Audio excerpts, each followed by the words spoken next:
हमें कोई भ्रम नहीं कि जब भाई जानी बैरागी किसी मंच पर हों और वहां ठहाकों की आपको जमानत देनी पड़े। ये हमारे हिंदी कवि सम्मेलन की गुरुदेव एक ऐसी ट्रेन है जिसने छूटने का पता है लेकिन पहुंचने का पता आज तक कोई नहीं लगा पाया है।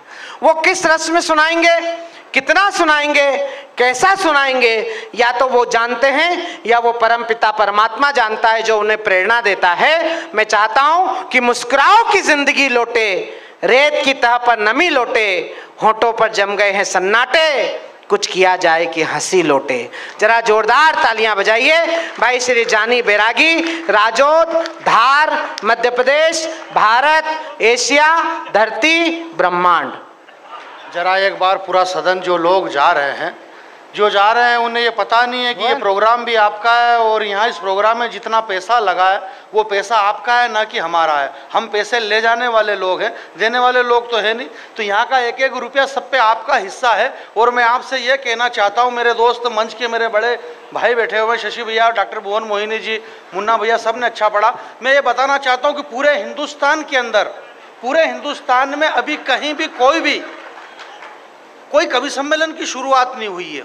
सूरत के अंदर हमारे भैया वगैरह ने कल भी प्रोग्राम पढ़ा, जो छोटे छोटे प्रोग्राम थे, परंतु पूरे देश के अंदर आपने जो ये उपक्रम किया, कोरोना के क्रम को तोड़ करके इतने लोगों को इकट्ठा करने का जो उपक्रम किया है, इस उपक्रम में आपके सबका एक एक रुपये का भी अगर हिस्सा है तो सबका हिस्सा है। जो लोग जा रहे हैं उनसे मेरा निवेदन है कि आप स्वयं आपका खुद का नुकसान कर रहे हैं, इसलिए आपका नुकसान न करें। शशिकांत यादव जी को सुन के जाए एक बार। जितनी माता बहनें बैठी हुई है, जितने लोग पीछे तक बैठे हुए हैं, मैं आपसे कोई उस हिसाब से नहीं कह रहा हूं, परंतु पूरा सदन जरा एक बार दोनों हाथ अपने खड़े कर ले और बहुत बहुत धन्यवाद। आइए जल्दी से नीचे चल। हाँ, 2-4 मिनट का समय मैं भी लूंगा और ऐसा ही कविता पढ़ेंगे। मैं तो बहुत छोटा कवि हूँ इस मंच का, आप जानते हैं मुझे, और नहीं जानते तो भी हाँ कर लो, जानते हैं। उससे जैसे भैया ने बताया कि अपना स्टैंडर्ड मेंटेन होता है, बाकी अब कोई भी जाएगा नहीं। मेरी माता बहनें यहाँ पर इतनी देर तक बैठी हुई है। श्रद्धेय गुरुदेव, बड़े गुरुदेव यहाँ से चले गए हैं, आ रहे हैं वापस।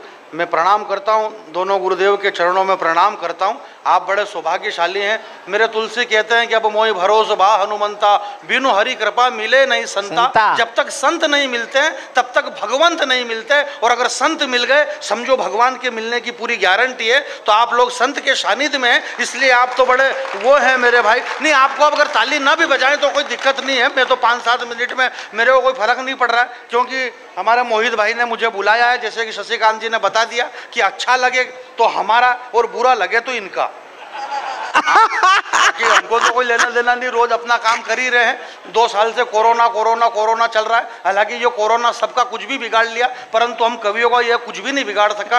ये 2 साल क्या 4 साल भी रहता तो भी एक भी नई कविता नहीं लिखे, क्या मतलब अपना। तो हम कोई काम करेंगे, कविताएं हमारी माँ है और हम माँ को नहीं छोड़ सकते। हमारे प्रकाश जी बैठे हुए हैं, सारे मित्र लोग बैठे हुए हैं, माता बहनें अपनी बात समस्त जारी रख रही है।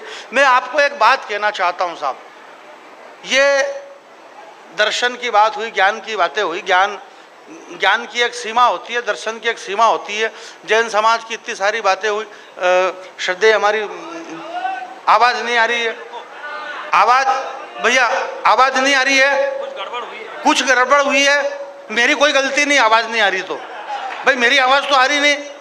हाथ खड़े करे देखा कहां तक आवाज नहीं आ रही है, तो फिर अब ये कैसे आ रही है? थोड़ा सब्र तो रखो, आवाज सबकी आएगी है, ऐसा थोड़ी नहीं। और जोर से आवाज करके भी क्या कर लेंगे? इस देश के अंदर मनमोहन सिंह 10 साल बगैर बोले प्रधानमंत्री रह गए। क्या मतलब है जोर जोर से बोलने से भी? आप धीरे धीरे भी अपना काम कर सकते हो। भाई साहब जरा इसको बंद कर देना प्लीज। हेलो भैया, कैमरे वाले भैया, आप कैमरा बंद कर दो। बंद है, इसको थोड़ा बंद कर दो, आप रिकॉर्डिंग मत करो। ऐसा मेरे गुरुजी ने कहा कि जहां भी जाओ वहां पे अपनी आवाज को कोई कैच नहीं करे। मैंने कहा ऐसा क्या बोले? ये एक बहुत बड़ा दर्शन है, बहुत। आप बाद में मिलोगे तो मैं आपको बताऊंगा, आप खुद ये धंधा ही बंद कर दोगे आज के बाद। तो थोड़ा इसको बंद कर दो, ऐसा कुछ भी नहीं। हाँ सुनिएगा, बुझ ही नहीं सकती। धीरे धीरे ही बोलूंगा मैं, जोर से नहीं बोलूंगा मैं, तो आप समझ जाएंगे। क्योंकि धीरे बोलने में जितना मजा है इतना जोर से बोलने में नहीं है। आपको विश्वास नहीं हो तो घर पे जोर से जाके बोल के देख लेना कितना नुकसान होगा, और धीरे बोल के देख लेना कितना फायदा होगा आपको। जितना धीरे बोलोगे इतना ज्यादा फायदा है, इसलिए धीरे बोलते रहो। हमारे डॉक्टर फेमी बदायूं जी ने बहुत अच्छी बात कही।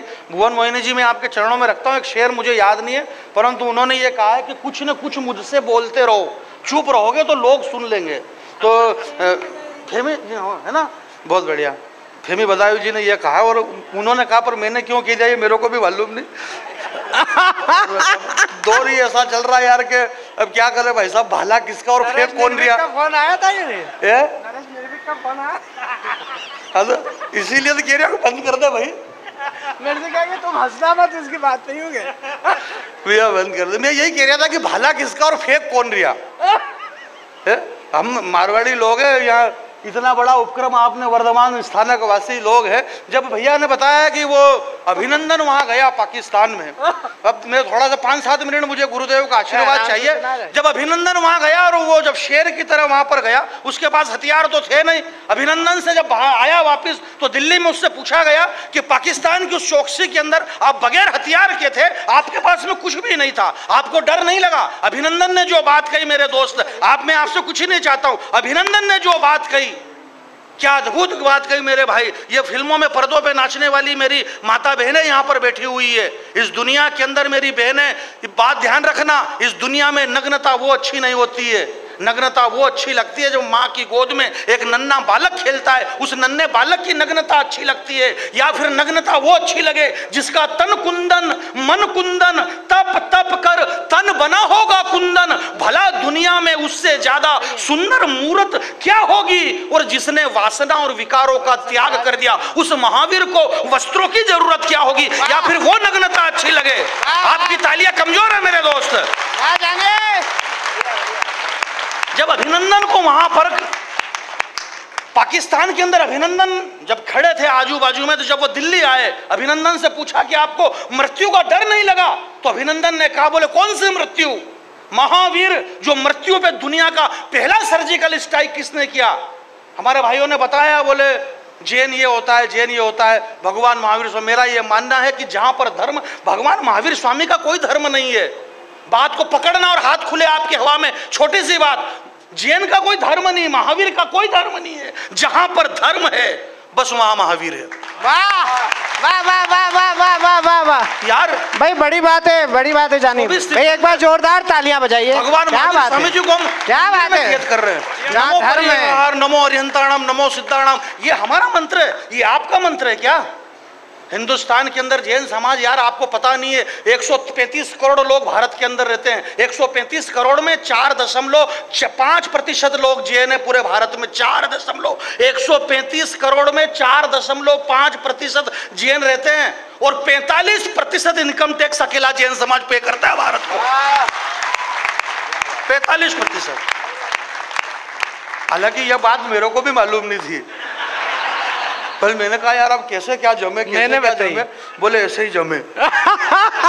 क्योंकि मैं तो बैरागी आदमी हूँ, सारे मंत्र जानता हूँ, मैं मरे घरे के भी जानता हूँ, शादी ब्याह के भी जानता हूँ। ये अलग बात है कौन से वाला कहाँ पढ़ना ये मेरे को याद नहीं रहता है, परंतु आदमी का कॉन्फिडेंस होना बहुत जरूरी है। आपका कॉन्फिडेंस है तो सब कुछ है। ये हमारी माता बहन है, इनसे बड़ा कॉन्फिडेंस दुनिया में किसी के पास हो ही नहीं सकता। सबसे बड़ा कॉन्फिडेंस इनका, को बगैर मुद्दे के कोई बात ही नहीं हुई, कोई घटना ही नहीं हुई, और ये दिन भर बात कर ले, दिन भर बात कर ले, कोई मतलब नहीं, खाली इस बात पे कि ये साड़ी कितने की? बोले 840 रुपए की। जब तक सामने वाली महिला उस साड़ी को 400 रुपए की नहीं बताए, उसको रोटी अच्छी नहीं लगे। कोई मुद्दा नहीं है मेरे भाई, बगैर मुद्दे के हम हमारे संस्कार और संस्कृति को कहाँ पैरों तले रोंद रहे मेरे भाई हैं? हमारी ताकत कहाँ लग रही है? ऐश्वर्या राय, युक्ता मुखी, लारा दत्ता और प्रियंका चोपड़ा, क्या गजब का बनाया मालिक ने तुम्हारा थोबड़ा। तुम सबके सब विश्व सुंदरी का खिताब जीती, पर सही सही बताना तुम्हारे साथ क्या क्या बीती। अरे ऐश्वर्या राय, तूने सिर्फ सुंदरी शब्द चुना है, विश्व सुंदरी का नाम तेरे बाप ने भी नहीं सुना है। विश्व सुंदरी का नाम सुनेगा तो अपने आप को भूल जाएगी, और विश्व सुंदरी का चरित्र सुनेगा तो तेरी आंखें खुल जाएगी। विश्व सुंदरी बनने के लिए जमाने से जूझना पड़ता है, और विश्व सुंदरी बनने के लिए धड़कते अंगारों पे कूदना पड़ता है। विश्व सुंदरी तो वो चित्तौड़ की महारानी पद्मिनी थी, जिसकी सुंदरता के आगे आईना तक टूट गया था।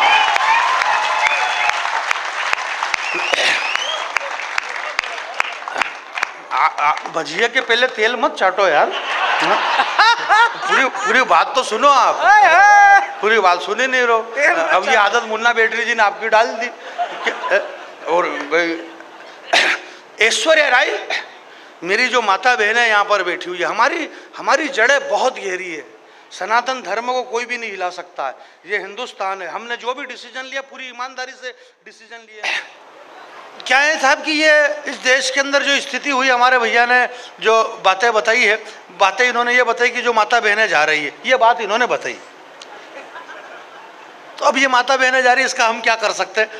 हमारी मानसिकता नहीं है, परंतु फिर भी जा रही है। तो आप जाते जाते इन सारी समस्या का मेन कारण ये है कि नौजवान की शक्ति सही जगह नहीं लगी। कहाँ लग रही शक्ति नौजवान की? माधुरी दीक्षित के पायल करोड़ों नौजवानों को कर रहे हैं घायल। चोली वाले अश्लील गीत बच्चे बच्चे की जुबान पर फिदा हो गए। मनीषा कोइराला की मुस्कान पर फिल्मों के हिंसात्मक चित्रों को देखकर भाई भाई को काट रहे हैं। गांधी और सुभाष की तस्वीर पे धूल जमी और हम शाहरुख खान के तलवे चाट रहे हैं। यह फिल्म इंडस्ट्री, गांधी और सुभाष की तस्वीर पे धूल जमी और हम, ये फिल्म इंडस्ट्री भारतीय संस्कृति को पांव तले कुचल रही है। 3-3 फीट ऊंची माधुरी दीक्षित उछल रही है और राम जी मेरा पिया घर आया। मैंने कहा यार इसमें कौन सी नई बात है? सबके पिया अपने ही घर आते हैं, कौन पड़ोस में जाते हैं, सब अपने अपने हिसाब से घर में आते हैं। और तो और एक पप्पी, वो भी उधार, बदले में करिश्मा कपूर को यूपी और बिहार। मैंने कहा तेरे बाप का राज है जो यूपी और बिहार दे देगा, बदले में वो बिहार का बॉस लालू प्रसाद एक पप्पी नहीं लेगा। माना कि करिश्मा कपूर तू बहुत है चतुर, पर अभी तक कोई चुनाव नहीं लड़ी है, इन नेताओं के चक्कर में नहीं पड़ी है। ये लालू प्रसाद विश्व के सारे रिकॉर्ड तोड़ देगा और जिसने पशुओं का चारा तक नहीं छोड़ा तेरा गोरा गाल छोड़ देगा। चोली के पीछे आप ध्यान देना, चोली के पीछे दिल बताने वाले सुभाष घई, सावन कुमार, माधुरी दीक्षित। शायद ये सृष्टि इसलिए हरी भरी रही होगी कि माँ के आंचल से दूध नहीं अमृत बरसा होगा। और माँ तेरी गोद में खेलने के लिए इंसान क्या भगवान भी तरसा होगा। भगवान तरसता है इस माँ की गोद में खेलने के लिए। इस हिंदुस्तान की धरती पे 33 करोड़ देवता, 24 तीर्थंकर हुए इस भारत की धरती पे, 10 गुरु हुए इस हिंदुस्तान की धरती पे। जो भी हुआ इस भारत की धरती पे हुआ। ये भारत की धरती शशिलम श्यामलम ये धरती है। इस धरती को हम प्रणाम करते हैं और प्रणाम करते हुए बस मैं यही कहना चाहता हूँ मेरे भाई कि मैं उम्र में जब बहुत छोटा था, जाते जाते आप ये मैसेज ले जाना कि उम्र में जब बहुत छोटा था, बहुत खोटा था, दौड़कर झबरीले कुत्ते को पकड़ना, बात बात पे झगड़ना, माँ से अकड़ना, पिता की उंगली पकड़ के अकड़े ही अकड़े, पिता की उंगली पकड़े, मेरा घर, मेरे घर के पीछे मेरा खेत, खेत के पीछे मेड़, मेड़ पर पेड़ और पेड़ पर वो जो पक्षी बैठा था। कितनी बार हमने पिता से कहा, कभी सम्मेलन में क्या मिलता है साहब, तो जो मिलता है वो अपने साथ ले जाना। हम इस अंतिम प्रहर में, अंतिम दौर में बस यही कर सकते हैं जो मैं कर रहा हूँ, तो मेरी 2 पंक्ति साथ में ले जाना। ये मिलता है कभी सम्मेलन में, हम संस्कारों का देश है, तो ये 2 लाइन साथ में ले जाना। मैं अकड़े ही अकड़े मेरे पिता की उंगली पकड़े, मेरे घर के पीछे वाले पेड़ पर जो पक्षी बैठा था और हमने पिता से कितनी बार पूछा था, बाबूजी ये क्या है? पिता कहते थे बेटा ये कौवा है। हम फिर कहते थे ये क्या है? वो कहते थे बेटा ये कौवा है। हम फिर पूछते थे ये क्या है? वो कहते थे हम कौवा है, ये कौवा है। हम जब तुतलाते हुए बोलते थे तो हमारे मुंह को चूम जाते थे। अब हम बड़े हो गए हैं, अपने पाँव पे खड़े हो गए हैं। आप भामाशाह लोग यहाँ पर बैठे हुए हैं, हम करोड़ों रुपए का दान दे सकते हैं, हम धर्म कर सकते हैं, हम कितने पीयूषण पर्व में कितने ही जाप कर सकते हैं, परंतु ये 2 बात भी ध्यान रखना मेरे भाई। इस दुनिया का, मैंने शशिकांत जी से पूछा कि यार इस दुनिया का सबसे बड़ा अमीर व्यक्ति कौन है? टाटा, बिड़ला, डालमिया, अंबानी, सिंघानी, इस दुनिया का सबसे अमीर व्यक्ति कौन है? मुझे जवाब मिला, गुरुदेव ने कहा कि इस दुनिया का सबसे अमीर व्यक्ति वो है जिस व्यक्ति के घर में जिसके माता पिता जिंदे हैं और जिस पिता ने अपने पुत्र के सर पर हाथ रख रखा है। उससे बड़ा दुनिया में कौन अमीर हो सकता है? मेरी 2 पंक्ति यहाँ पे जितने लोग बैठे, मैं आपसे ये नहीं कह रहा हूं कि आप ताली बजाना। मैंने ये कहा कि हमने बचपन में पिता से कितनी बार पूछा था, पिता नाराज नहीं होते थे, मारे खुशी के झूम जाते थे। हम जब तुतलाते हुए बोलते थे तो हमारे मुंह को चूम जाते थे। अब हम बड़े हो गए हैं, यानी कि अपने पांव पर खड़े हो गए हैं। अब जब हम घर पहुंचते हैं तो वही बूढ़े पिता कहते हैं बेटा हाथ मुंह धो लो, ठाकुर जी का प्रसाद ले लो। हम पिता को चुप रख देते हैं क्योंकि अब हम बड़े हो गए हैं। हम वाह। इस देश को, इस समाज को बस यही दिखा रहे हैं, और जिस पिता ने कभी बोलना सिखाया था उसको आज हम चुप रहना सिखा रहे हैं, उसको हम चुप रहना सिखा रहे हैं।